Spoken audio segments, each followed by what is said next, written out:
দলৰ সিদ্ধান্ত মৰমে আমি আজি এই চিৰাং জিলাৰ হাছৰাবাৰী গাঁৱত 19টা পৰিয়াল যেটো ইভিকশ্যন নটিচ পাইছে ইহঁতৰ লগত আলোচনা কৰিব আহিছোঁ আমি আমাৰ দলৰ সিদ্ধান্ত হেতু সব জায়গাতে যাব বিটিসি অঞ্চলত বহুত জায়গাত এনেকুৱা ইভিকশ্যন কৰিবৰ কাৰণে স্পেচিয়েলি মুছলিম সম্প্ৰদায়ৰ ওপৰত এটো হৈ আছে তো ইয়াত নিশ্চয় এটা ৰাজনীতি আছে প্ৰমোদৰৰ একপক্ষীয়ভাৱে এটা ৰাজনীতি ষড়যন্ত্ৰ আছে হেতু আমি দেখিবলৈ পাইছোঁ যেন হওক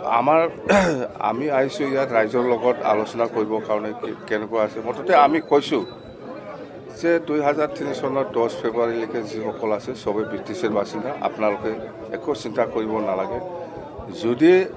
ইভিকশ্যন কৰে তেতিয়াহ'লে নেক্সট দিনাই আহি পেলাই আমি দল হিচাপে আহি পেলাই আপোনালোকক ইয়াত আগৰ নিচিনা বহিবৰ কাৰণে ব্যৱস্থা কৰি দিম বুলি আমি কথা দিছোঁ আৰু আমি সুধিছে আপোনালোকে ইয়াত ভোটাৰ হয় না নহয় আমি সুধিছোঁ ইহঁতে কৈছে ইয়াৰে ভোটাৰ আমি 4বাৰ বিটিসি নিৰ্বাচনত ইলেকশ্যন দিছে এমপি ইলেকশ্যনতো ভোট দিছে এমএলএ ইলেকশ্যনতো ভোট দিছে মুঠতে 4বাৰ 12বাৰ হৈ গ'ল ইহঁতে বিটিসি গঠন হোৱাৰ পিছত এমপি ইলেকশ্যন এমএলএ ইলেকশ্যন আৰু বিটিসি নিৰ্বাচনত ভোট দিয়াটো তাৰমানে ইয়াত ভোট দিয়া মানে ইহঁতে ব্ৰিটিছৰ বাসিন্দা চুক্তিত লেখা আছে স্পষ্টকৈ যে 2003 চনৰ 10 ফেব্ৰুৱাৰীলৈকে যিসকল আছে সবে ব্ৰিটিছৰ বাসিন্দা আৰু যিসকলৰ লগত মাটিৰ পাট্টা নাই আজিৰ দিনত আমি চৰকাৰ অহাৰ পিছত সব জাতি জনগোষ্ঠীকে মাটিৰ পাট্টা ব্যৱস্থা কৰি দিম বুলি আমি কৈছোঁ আগতে কৈ আহিছোঁ আমি যোৱা 15 বছৰত আমি দিব পৰা নাছিলোঁ ফৰেষ্ট অঞ্চলত থকা সকলক আমি প্ৰায়ৰিটি দিছিল এতিয়া আমি চৰকাৰ আহিলে ফৰেষ্ট হওক বা এইফালে কি কয় এইটো প্লেন জাগাতে হওক আমি সবকে মাটিৰ পাট্টা দিয়াৰ ব্যৱস্থা আমি কৰিম আৰু আমাৰ প্ৰিপাৰেশ্যন আছে মাটি জৰীপ কৰি পেলাই মাটিৰ পাট্টা দিয়াৰ কথা দিয়া আছিল আমাৰ বিটিচিয়ে কিন্তু আমি চৰকাৰত আহিবলৈ সক্ষম হোৱা নাই সেইকাৰণে আমি দিব পৰা নাই কিন্তু প্ৰমোদ বড়োৱে আজি অৰ্থাৎ মুছলিম সম্প্ৰদায়ৰ যিটো অশান্তি পৰিৱেশ আনিছে এইটো আমাৰ কাৰণে দুৰ্ভাগ্যজনক আমি কৈছোঁ কিয় মুছলিমৰ ওপৰত ইমান অত্যাচাৰ একপক্ষীয়ভাৱে কিয় অত্যাচাৰ এনেকুৱা চৰকাৰী মাটি বা খাছলেণ্ড বা এনেকুৱা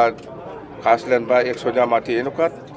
অকল মুছলিম মানুহ নাই সব জাতি জনগোষ্ঠী অলপ হ'লেও কম বেছি পৰিমাণে আছে বড়োসকলেও আছে কম কিছু হ'লেও হয়তো নিশ্চয় বেংগলীসকলেও আছে হয়তো নিশ্চয় কোনোবা ৰাজবংশীও আছে কোনোবা হয়তো আদিবাসীও আছে নিশ্চয় থাকিব ব্ৰিটিছত সকলো জাতি জনগোষ্ঠী আমি দেখিবলৈ পাইছে যে অলপ কম বেছি পৰিমাণে হ'লেও খাছ মাটি বহি পেলাই আছে ইহঁতক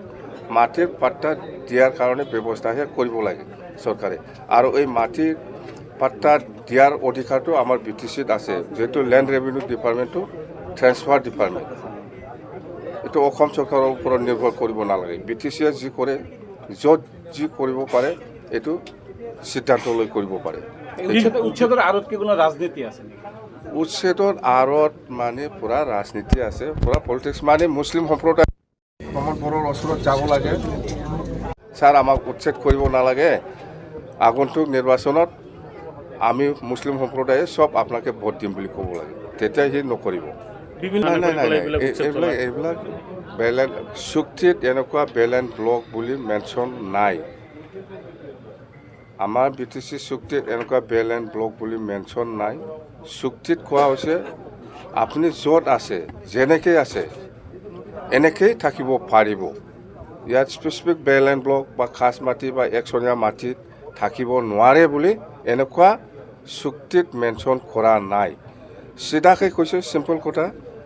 যে 2003 চনৰ 10 ফেব্ৰুৱাৰীলৈকে যিসকল আছে সবে ব্ৰিটিছৰ বাসিন্দা আপুনি য'ত আছে যেনেকৈ আছে এনেকৈ থাকিব পাৰিব ভাষা ক্ষেত্ৰত হওক সব অধিকাৰ সেইখিনি কথা আমি চৰকাৰ নাই এইটোতো 2 দিনত দিম বুলি 1 মাহৰ ভিতৰত দিম বুলি সময় দি লাভ নাই এইটো প্ৰচেছত চলিব মুঠতে মাটিৰ পাট্টা দিয়াটো 100%।